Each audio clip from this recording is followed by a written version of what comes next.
Hi, I'm Rob and this is Gems of War. In this video I'm going to take a look in the Soulforge and give you my opinion on what I think is good and bad in there. What's worth crafting and what's worth running away from faster as if you're being chased by a naked pygmy who had a sadistic smile on his face while waving his axe at you at the same time. Not a good combination. Anyway, what I do recommend first of all is popping into the shop and making sure you grab the weekly event troop, Megavore. What does this one do? Convert all red gems to green and all yellow gems to brown. Could be useful in certain situations, so not entirely useless like the troop we had last week, that limpet bot thing. My word, that was bad. Traits: gain 1 life for each brown ally, reduce damage from skulls by 25%, and a 50% start with mana. So, not fantastic, maybe relevant in some situations, but yeah. Certainly better than last week's troop, which was, let's face it, pretty easy. Always recommend grabbing the Spoils of War at the same time. You can get some extra event keys, extra gold, extra souls. You can get 10 of these max. Always worth doing if you have the excess glory. So let's jump into the Soulforge and take a look at the weapons first. I'm not going to go over the weapons that are here all the time, like Trick and Treat, Duskbringer, etc. Heart of Xanathos, Soul of Xanathos, they are here all the time and in previous Soulforge videos. First up is Fist of Heaven. Explodes a load of yellow gems, then grants a random status effect to all divine allies, and summons a divine troop. So summoning a divine troop is one of the best things you can do. Divine troops are very powerful, so definitely an excellent weapon. I've said it before on these weapons, but think about how handy Mountain Crusher is when it comes to casting that weapon. Destroys a load of brown gems, really good mana generator. This does it on yellow gems, but also has a summon, as well as gives a status effect to all divine allies. So a really, really good weapon. Really rate these type of weapons in a big way. Next up is Guardian Hammer. Situational. Deals damage to an enemy boosted by White Helm allies. So you need White Helm allies in your team to make this relevant. Then create a mix of 6 yellow and brown gems for each White Helm ally. So not just White Helm allies, but because this doesn't actually use the colours it creates a mix of, being yellow and brown, you have to make sure the other allies in your team are from White Helm, and at least 1 or 2 of them use yellow and brown, otherwise it's just no point in casting. So very situational, but will be very, very good if you have a team which meets those requirements. Divine Protector is going to be really similar, but this does it by divine allies, and then creates a mix of red and yellow this time for each divine ally. So same rules apply. Can be good if those conditions are met. These ones are here all the time, so they are in previous Soulforge videos, probably the earlier ones, because no point going over these literally every single week. And the Cursebreaker ones I will get around to doing one day. I really will. I'll keep saying it every week, but it will happen soon. First of all, on the other ones, which I do not have at the moment, we have Angel of Death. Sounds devastating, but is it as bad as it sounds? Death mark an enemy and deal damage boosted by yellow gems. So, more completist than anything, to be honest. Staff of White Helm removes all yellow gems, deal 42 damage in my case to an enemy boosted by gems removed, and if the enemy is from White Helm, deal a double damage. So you need to be fighting a White Helm team to get the most out of that damage, and obviously you do not need to be requiring yellow yourself, and ideally against a team that uses yellow, because you remove all those yellow gems with 0 effect. So that is a good counter to a yellow team, but overall than that, the weapon is not that fantastic.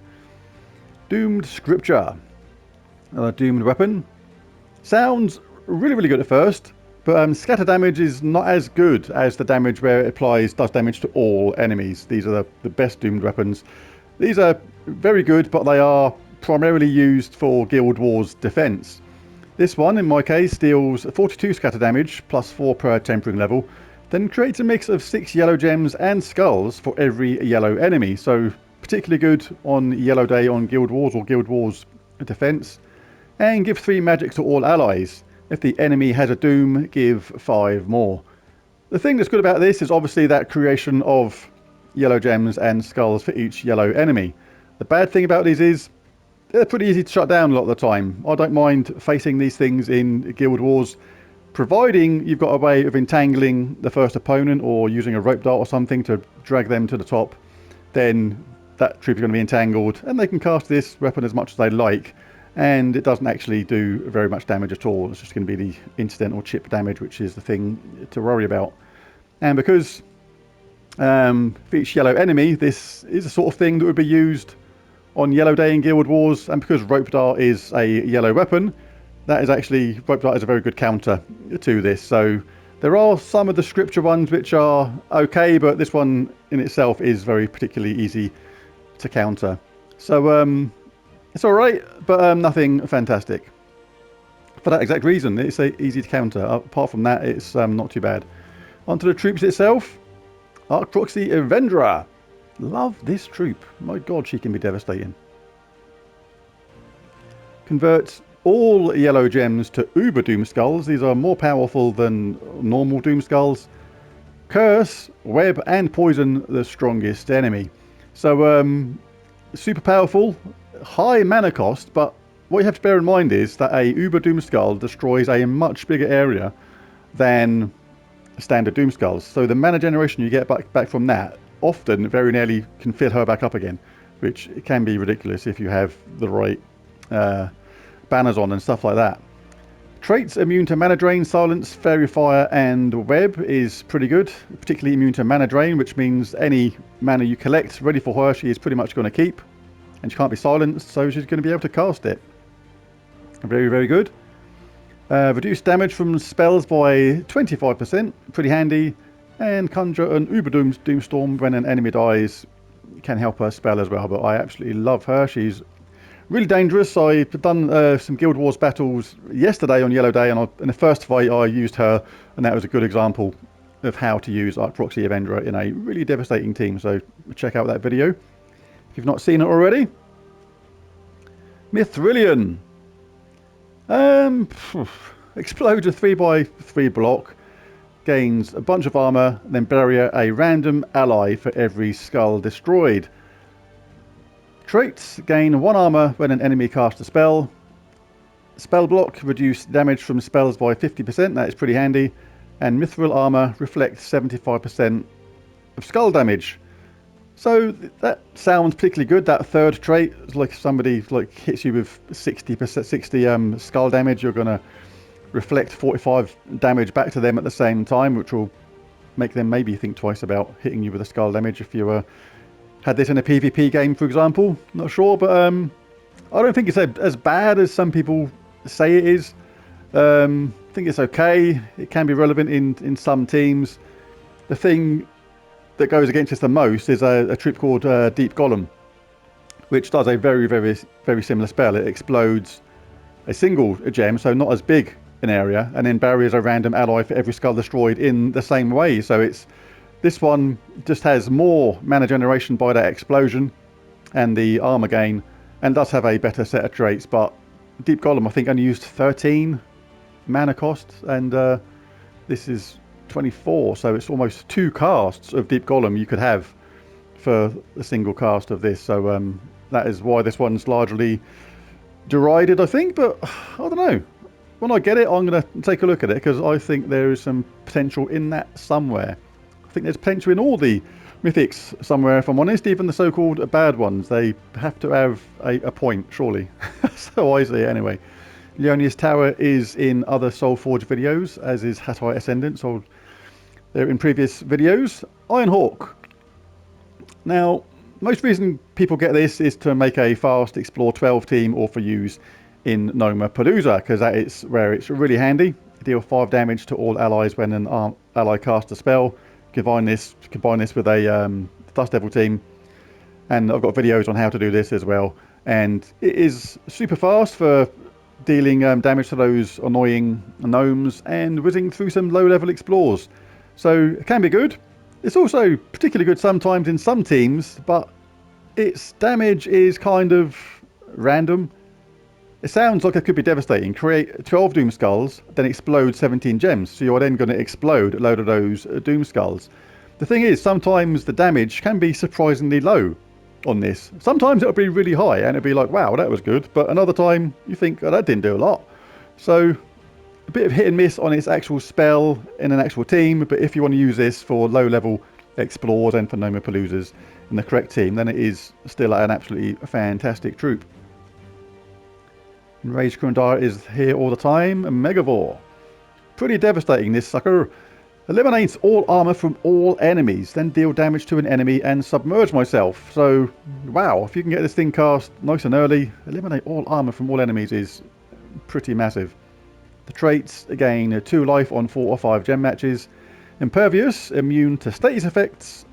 All status effects, Devour, Lycanthropy and Mana Burn. But the one that makes this really dangerous is that last one. 8% chance to kill the last enemy on 4 or 5 gem matches.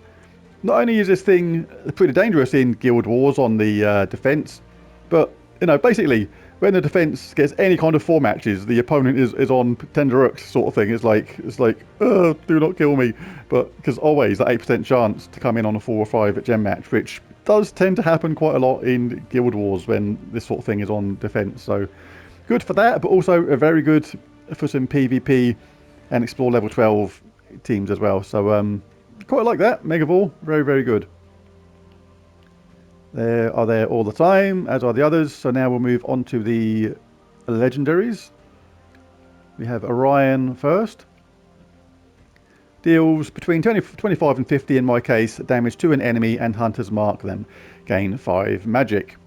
Best trait is the bottom one, 75% chance to ignore armor with skull damage. Is okay, but yep, nothing too fantastic about him at the same time.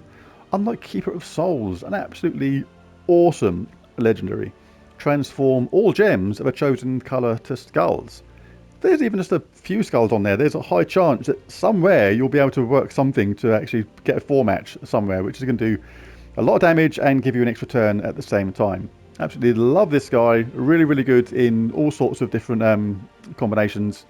Has a decent set of traits as well. If you're a lower level player, gaining 50% bonus souls from battle really adds up.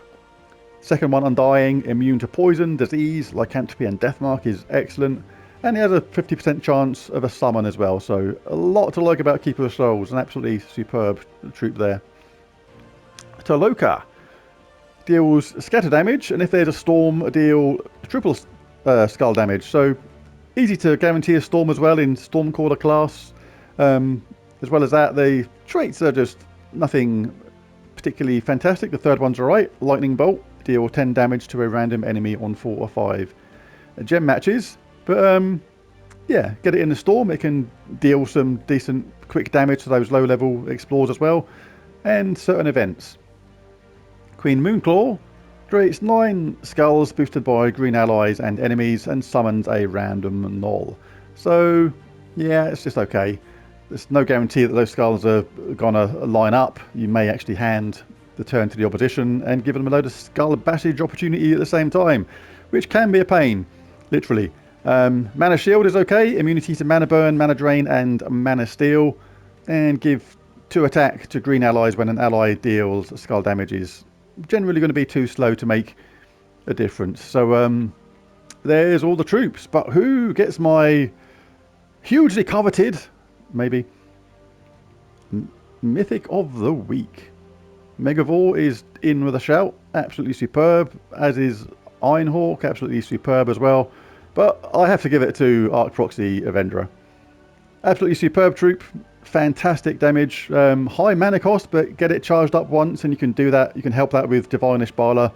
Divine Ishbala is divine as well, and will give this a 40% start on that mana cost. And it can be absolutely devastating. So a really, really cool troop. Take a look at my Guild Wars video yesterday, Yellow Day. I did the first fight using Archproxy Yvendra, and it was, you know, superb. Just ripped through the opposition pretty easily because of the devastating power of this troop. So this is my #1 pick of the week. Absolutely fantastic. And that is my Soulforge review done. Got the team coming up for the next event, so that'll be up in a few hours after this one. So there's a video. If you enjoyed it, found anything useful or helpful, be sure to click that like and subscribe button if you've not done so already. But most of all, thanks for watching. Catch you again next time. Bye for now.